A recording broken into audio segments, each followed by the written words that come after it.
this episode of Costume as Character, I spoke with Cynthia Summers, the costume designer on HBO's The Last of Us. And if you're interested in more costume design videos, you can check out our whole series of Costume as Character and subscribe to our channel.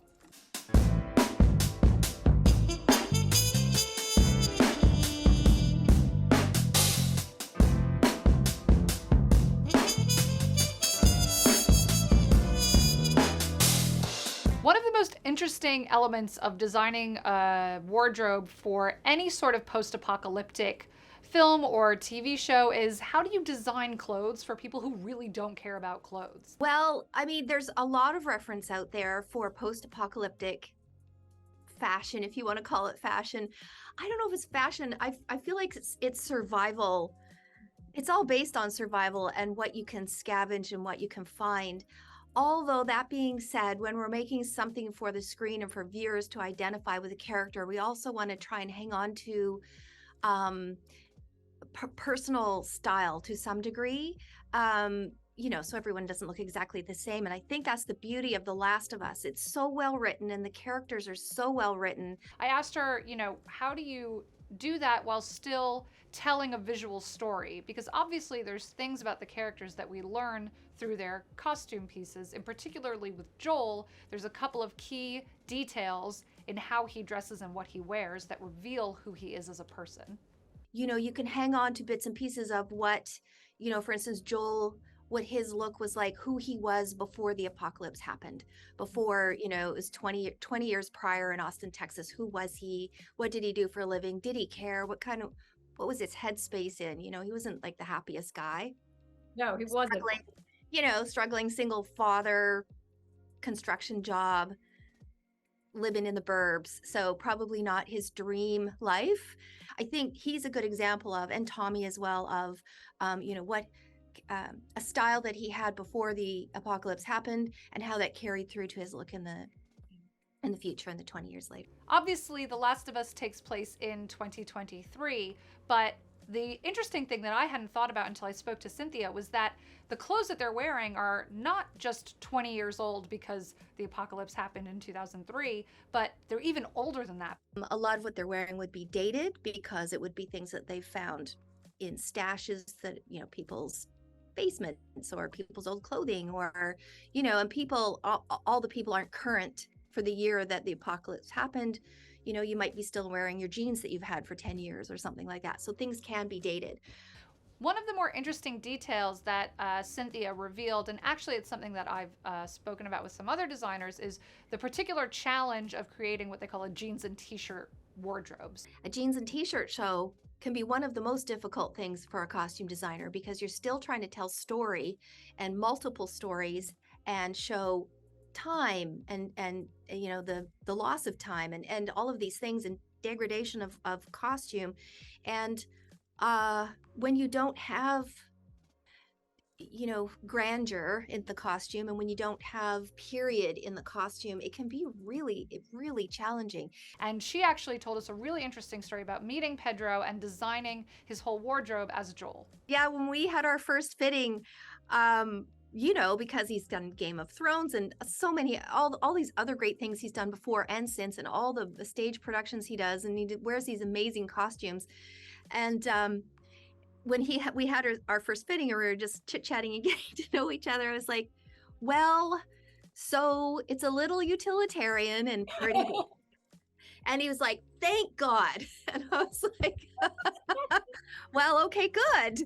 And as we all know, as people, finding the right pair of jeans to fit you personally, the right t-shirt that you love, for us women, the right under stuff, the right hat, if you like hats, if you don't like hats, all of those really basic pieces are really hard to find just personally. So if you take that and you apply that to an actor who also now has to embody a character, but still feel comfortable in it, this goes for any kind of costuming. But with jeans and t-shirts, it's double the trouble because we probably went through the jeans. We were lucky, and I want to say he tried on maybe 2 pairs, and we landed on the pair that we used. Right. The button-up shirt, the Wrangler shirt, the denim shirt, We went through a lot of different styles of shirt before we landed on that one, and it had to be tailored to fit. That's collaborative between you and Pedro in that moment. Yes. Wow. Yes, definitely. And that's the best part. That's the Mhm. best part of costuming when you're doing anything, is when you actually, you prep, and you get all these things done and you break them down and you put them on mannequins and you look at them and you think about them for a long time. And then finally your actor gets there. And, sometimes it doesn't all work out, but generally it does. And that's the best moment, because it's like finally seeing your art in front of you, living and moving. And that brings it all alive, and that makes sense of what you've done, hopefully. So speaking of Joel in particular, because he's sort of, one of our main two characters in this show, there was a lot of work that went into creating his wardrobe because Cynthia had to say something about who he was with very limited resources, as we've mentioned. In a post apocalyptic situation, one of the key elements that you would assume someone would want is an accurate timepiece. Now, in the games as well as in the show, Joel's watch is a really, really big part of who he is. And the fact that he hangs on to it 20 years after, in the apocalypse, and it's still not working, but it has such sentimental value, speaks so much to that character because he's not sentimental. He spends the first few episodes pushing back against the idea of being close to someone, with Tess, but also with Ellie. And to see that he hangs onto the watch tells you a story about the internal world of that character without having to actually tell it in dialogue. That's right. That's a good point, because we purposefully, when we got to Boston, we purposefully did not decorate people. We did not have anything obvious that was jewelry or anything that was, because everything would be gone. You would have traded it off long ago for goods just to survive. But also, it makes you a target. I think the jewelry and the watch, I think that's a real character choice, and it's obviously an homage to his past, and a gift to the fans, to the gamers. So, Yeah. Another interesting costume element, again, we talked about it with Cynthia. It's like she's just going with everyday clothes, but there's such specificity in each piece. And in particular, Joel's jacket is a really interesting bit of costume design because she actually went through a lot of sort of trials and tribulations to get a jacket that was just right. the jacket was a journey. Oh, really? Get that because I was going to ask you about the jacket, so that's perfect. Yeah, the jacket, we landed on a flint and tinder jacket, and that was after many fittings. We started off by trying to create our own, because I really wanted to. There's nothing worse, I think, that when you're in a fantasy show and a show that steps away from reality in some sense of the word. There's nothing worse for me than seeing a label, whether it's a Carhartt label or a Levi's label, or I'm just speaking of some things that may have been on Pedro, or anything, unless it's intentional, unless it's a story point.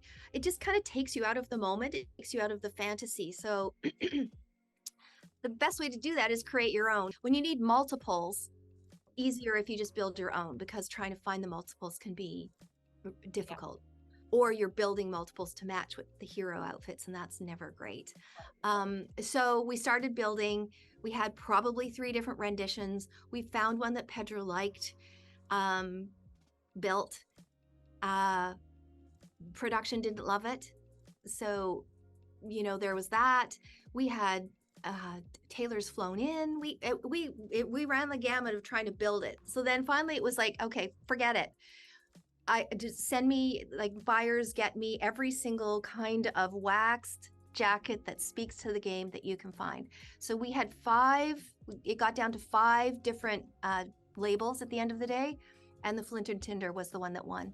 With Joel's jacket in particular, it had to sort of fit in between your casual everyday wear and a kind of more like military fatigue. That's exactly it. And so it needed to be a jacket that spoke to the game, but when you go from animation to live action, everything moves differently. Waxed cotton can be very stiff, and it can be, it doesn't flex until you really, really live in it and work it in. So, we've got 2 weeks to make it look like it's like 30 years old. Yeah. Yeah. Yes. Yeah. And plus, we're doing 25 to 30 of them. Mm. because he has stunt doubles. It sort of, it starts out one way in the story and he wears it for most of the season. So, it gets worse and worse looking. There you get, the elements start living on his jacket, blood, mud, guck, everything. So so you have to have enough to sort of get you through those different degrees of breakdown, and keep the original ones all along the way in case you go back to reshoot anything. Right. So we needed a lot, but the breakdown team really took it out of any kind of. We did a few alterations to it, and we took some aspects off of it to make it a little more, I want to say, nondescript, so it didn't fall into a work jacket or a ranch jacket or a militant jacket. It just kind of became, I don't want to say non-personality because I think it has a lot of personality, but it became just a little more, it became just Joel's jacket. Right. I Right. think that was really important, and not someone else's and not some label's jacket.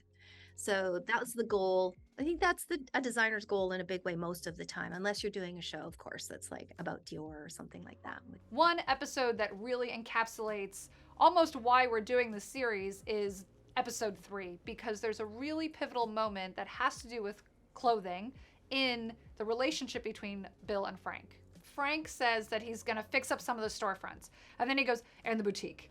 And Bill is just like, why would you want to fix up the boutique? And he goes into this whole thing about how they're going to have friends over and they want to look nice. So then they find each other, and there's another reason. It's a spark. It's another reason to live. It injects them with, some purpose. And so that sort of brings up the personality of both of them. And I want to say that Frank probably, had a very good style sense before the apocalypse happened, whereas Bill was actually very utilitarian before that. But Frank is going to help him become a little more human, a little more, a little more attainable, a little more, softer if he can. He's going to try. And I think that's the beauty of their relationship, and we see it develop. And of course, now he knows he's having company coming. So he's going to try, yeah. So he's trying his best, to spiff up his partner.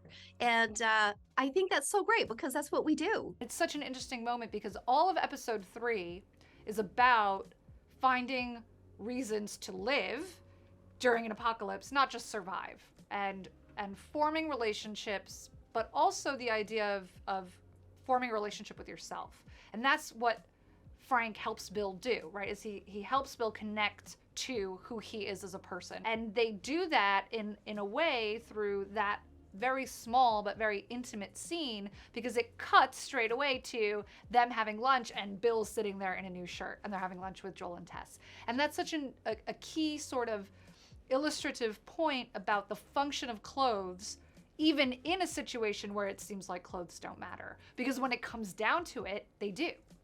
If there's anything that sort of illustrates how important costuming is to the world of The Last of Us, it's the fact that the thing that kicks off our narrative transformation back through time is elements of clothing. It's the baby blanket and the green dress with the white flowers that Ellie and Joel see in the mass grave that have been degraded by time. But those two artifacts transport the viewer back in time to the moment when they were there and full and real and living.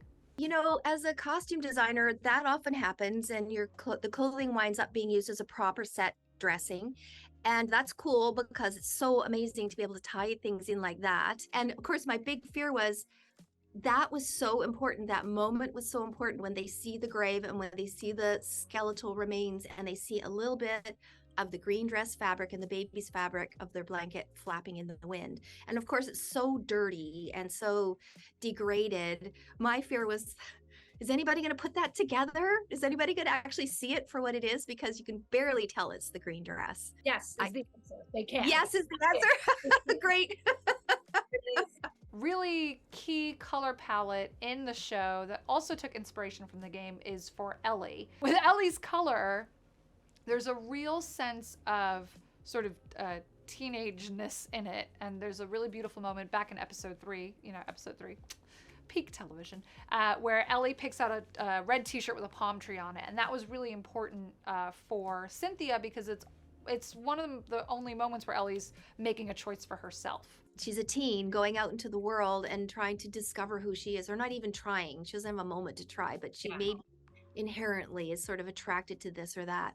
That she's attracted to the t-shirt, and you notice the color red is very prominent in her wardrobe. That's from the game, but it's also a through line for her. It's all about subtleties and purpose, I think, for Ellie in dressing and everyone else in the show as well.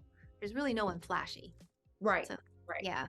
Which is red is a bold color, right? But it also is interesting because when she gets bit and then she pulls up her sleeve and you can see the red in the wound that heals. So it feels very like cohesive as a color. It feels cohesive, and everything was very, like, when you see her, there's a shot of her that's been circulating of her. It's an overhead shot of her lying on the ground, and she's in her hoodie and her jeans and her red Converse, and she's lying on a patch of mossy grass, and just the filter, the light filter on that, which is kind of very warm, almost like the color of your sweater you're wearing. It's very warm. That moment, we see Ellie going from the concrete jungle of Boston to the organic world, and she harmonizes with it when you see her in those colors. And it's that beautiful moment where you see, she's transitioning from one world in our world to the outside world, like she's taking her first step outside. And I think that's such a beautiful shot, and I think it's very telling of how she's integrating into the world outside of the QZ, outside of the Boston walls. I think those subtleties are what sort of help us see the costume integrating with the show in a really meaningful way. The clickers are a really interesting example of the inspiration that Cynthia took from the games, because in the games, they're very specifically designed. I watched a little bit from the game, and there's this one that I was watching, and this one clicker gets stuck in a corner, and his echo location's not working properly, or he's not finding what he's looking for. I'm guessing it's a he. And my heart just broke for him. I just thought, even in the form that this human is in now, non-human form, there's something really heartbreaking about nature not succeeding, which is what I saw in the corner there, like nature trying to keep going. That's what I took away. That's maybe a stretch, but that drew me into it, and the beauty of what the clickers and creating their costume in conjunction with the amazing makeup effects team of Gower and company, and my amazing props master on the show, not mine, but the amazing props master on the show, Justin, what we could build together. To build those individual clicker costumes, because every single one is unique. So we started with a base layer that we could build on top of, and build the body mushroom shelves onto, whether it was coming out of their back or their arm or their forearm or their legs or torso. And the fittings took quite a long time, as you can imagine. Yeah. Because you're basically building something on a second skin. Right. So then the actor has to get in that and be able to move around in it. Right. And hopefully nothing falls apart while you're doing that, because really at that point, especially at clicker level, the costumes are shredded. They're just threadbare bits of fabric, hiding all the bits that we don't want to see. It's like once a human is no longer a human and they're a clicker, like they don't care if their penis is hanging out, right? Because mushroom. So like, obviously, we as an audience and you as a designer have to be aware of the limits that you can push that. Was that like tricky? How did you kind of deal with that? That was really tricky, because also, when the clicker's when the human becomes a clicker, their body is not a human, really. It's the skeletal. It's really not a human body flesh-wise anymore. So we also didn't want to like draw attention to body part areas, male or female, because we don't, again, it's that thing where you don't want to have the viewer disenchanted or taken away by, obsessing over, oh, well, it's a female clicker and we've got shelves coming out right here. Like that would be so distracting and take you out of the moment. So everything was really strategically placed. And then as far as bottom parts go, because that's the hardest part to actualize on an actor who's moving. In further detailing the world of The Last of Us, Cynthia made a conscious decision to sort of blend this sort of communist aesthetic with an Americana Western aesthetic. That does two things. One, it sort of suspends you from time and place, which is what happens when you enter an apocalypse, right? All of a sudden, and not that we know this, but with lockdown, our sense of time was completely distorted, as was our sense of place because we couldn't go anywhere.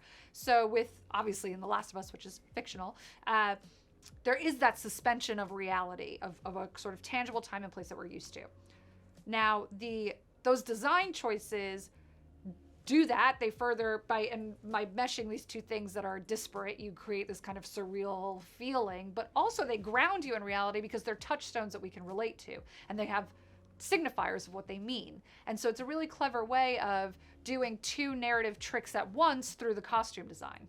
When I spoke to Cynthia, she said that in her conversations with showrunner Craig Mazin, he didn't want a show that looked dark. That is the reason that this show has literally no black in it. Even the Fedra, which dark navy can look very black. All of our colors were very well curated and camera tested and over dyed and over dusted and everything else. So nothing looked black. What? We'll cut across the woods here. Isn't the road easier? Yeah, it's just... there's stuff up there you shouldn't see. No, I have to see. I don't want you to. Serious. Ellie? Can it hurt me? No.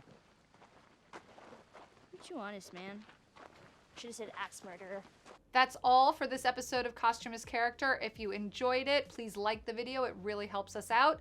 If there's other shows, films, or designers that you'd like us to speak with, leave a comment. Thank you so much for watching.